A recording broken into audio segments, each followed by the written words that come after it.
Hey everyone, we are back. Zahab here, along with Rachel Wolfson. We have another weekly roundup locked and loaded for you guys. What a crazy month it was. We saw some crazy price action. We saw the Ethereum ETF finally launch, had a very strong week, a bunch of scams as per usual.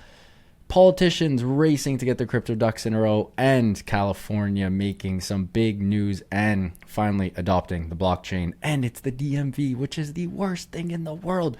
We love to see it. Rachel, how are you? Pumped to be on with you today. Yeah, I'm pumped also. Good to see you, Matt, and I'm glad everyone could join us today for this weekly news roundup. So let's get to it. I love it. Let's kick it off. We'll start with some price action because that's what everyone cares about the most. At the time of recording, folks, the global crypto market cap has surpassed $2.3 trillion yet again. Bitcoin did hit 70K earlier this week and is now hovering just below the 65K mark. Everyone thought with some really positive Trump news and even maybe the Dems getting on board and with everything else geopolitical right now that Bitcoin would be ripping. But alas, here we are still at around the 64.5 mark. Ethereum is still chilling around $3,150, and all the other coins are pretty much status quo except for Solana, which has been on an absolute heater, an absolute rip, and almost touched 200 yet again. We love to see it. It's been pretty bananas. Rachel, Bitcoin, the US government made a $2 billion move, a piece of news that spread like wildfire in the community. Trump promised a strategic Bitcoin stockpile, and everyone thought that this would make the price go up. Instead, the price went from 69K to 66K.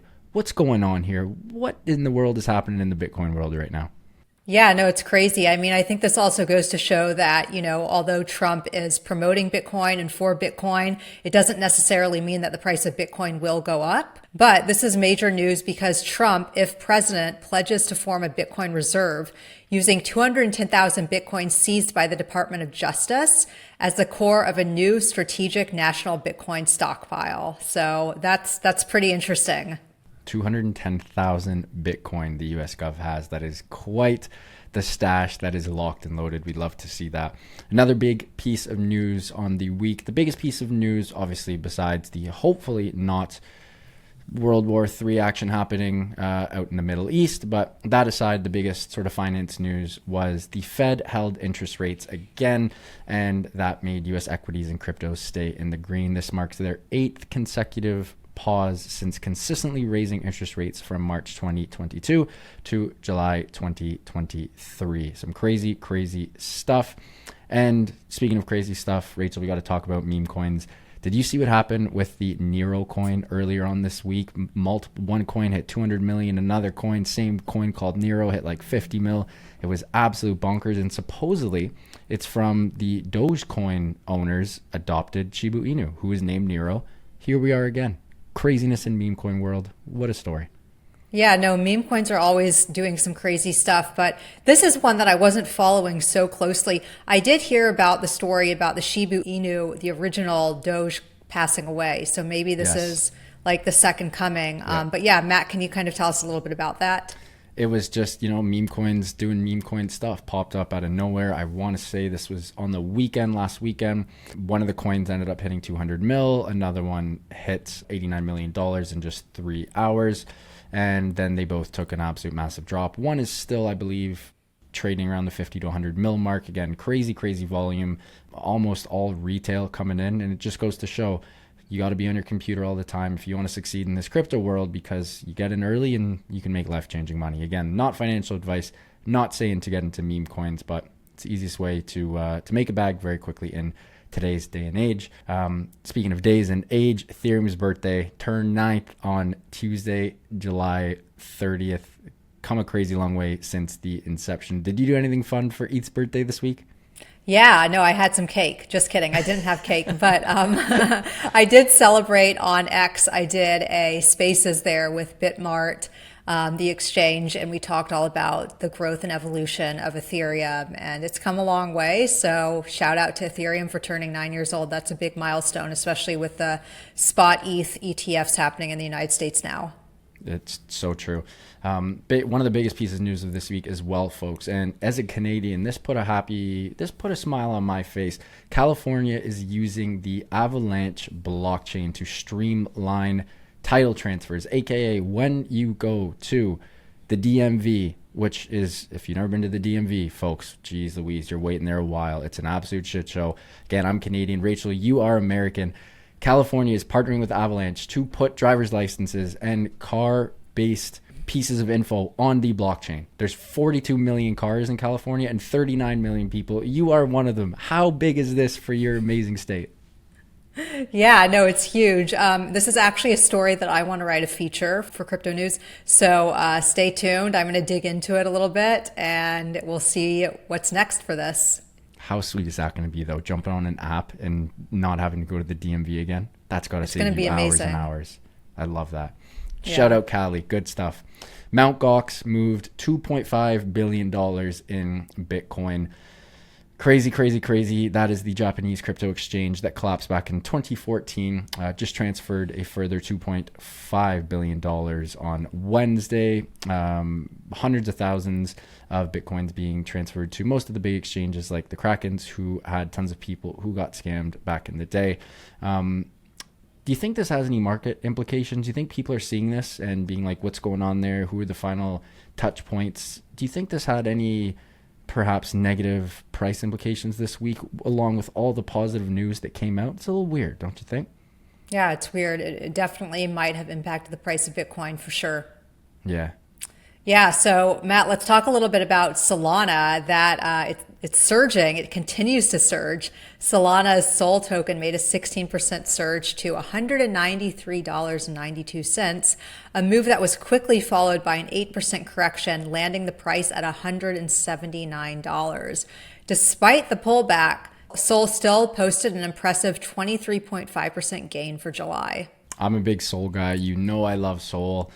I'm not a purebred degenerate shitcoin guy, but I do like having fun with my shitters every once in a while, and shitters are the best on Solana for everyone who likes trying them on different chains like Ethereum or Base. It's just not the same. The speed, the easeability, the lack of friction on Solana is absolutely incredible. So shout out Sol. We'd love to see Sol keep rising. A lot of incredible teams building on Sol as well. Next on the docket, Rachel, is Tether. I'm a big Tether guy. I think you're a Tether girl yourself. We love Tether. You and I have both spoke with the Tether team in the past as well on our respective podcasts. Tether just reported a net profit of $5.2 billion in the first half of 2024. Could you imagine owning a company with less than 100 employees and posting $5.2 billion in a quarter? And on top of that, has surpassed 17 countries in the world in regards to holding U.S. Treasury bills. It's crazy. This also comes at a time when we're seeing a surge in stable coins. So I think that, we'll also see other stable coins maybe announce their holdings, maybe announcing that they're seeing a lot of success. But no, this is great. It's massive, massive news. Imagine being, if Tether was a country, they would be the 18th largest country of U.S. Treasury bills. Is that not bananas? Yeah, that's crazy. You gotta love Tether. The key to DeFi and the backbone of DeFi. Rachel, you wrote an incredible feature article this week about Bitcoin miners. Not all Bitcoin miners will host HPC/AI data centers. This was a great article. I got to throw the ball over to your court and get you to tell us a little bit more about it. Thanks, Matt. Yeah, so this was an article that I really enjoyed writing. I think it's an interesting topic. We're seeing a lot of these articles in the news now about how Bitcoin miners are kind of switching to this HPC, high performance computing model to host those data centers, but there are a lot of challenges. There are high costs involved. So I spoke with Russell Can. He's the chief directive officer at Core Scientific, and he gave me the information and told me exactly what's needed for these next generation data centers. So not all Bitcoin miners are equipped to do this. It's a great article. Give it a read. So cool. It's crazy how, a couple of years ago, everyone was like, oh, there's going to be Bitcoin mining centers everywhere. And now it's, let's spend half of our energy on Bitcoin and the other half on GPUs. Crazy how quickly, only in a couple years, heck months, the narrative has changed so much. Last thing of the week, Rachel, we are, I guess not last thing, but wrapping up here. Web3 projects embracing the 2024 Olympics. This is another fire article that you cranked out this week.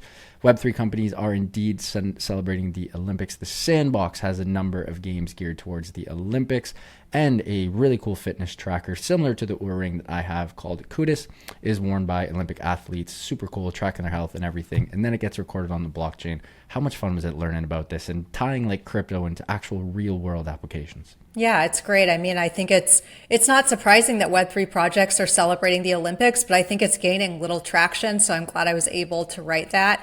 NFTs, the metaverse, the Kudus ring, it's all tied to Web3 and it's all there for the Olympics right now. So yeah. So cool. And the last big piece of news from the week, Senator Lummis suggests that the Bitcoin Reserve, it could be a solution to tackle the U.S. national debt. Folks, the U.S. national debt is $35 trillion. I think if you gave me the rest of my whole life, I still couldn't count that high. I don't think any of us can. Imagine even fathoming what $35 trillion looks like. She thinks that this can be a solution to actually tackle it, build that big reserve of Bitcoin, which hopefully is a store of value in the long term. This was huge, huge, huge. As an American, what does this mean to you, Rachel? And how big of a stamp of approval is this for the U.S. and the U.S. Gov as a whole? Yeah, it's huge. I mean, it goes to show that Bitcoin is gaining traction, that Bitcoin is becoming regulated in the United States. People are obviously paying attention to it. And it's really interesting. The bill laid out a goal of accumulating 1 million Bitcoin over time, which is roughly 5% of Bitcoin's total supply. So it's huge, it's massive, and we've just got to wait and see what happens with this. I love it. Folks, we hope you enjoyed this weekly roundup. We love grabbing the biggest pieces of news from the week and distilling them into little pieces of bite-sized info and sending them over your way. Rachel, always a pleasure. We hope you enjoyed this one, and we will see you guys on the next one. Thanks, Matt. Thanks, everyone. Bye. See you guys. Thanks.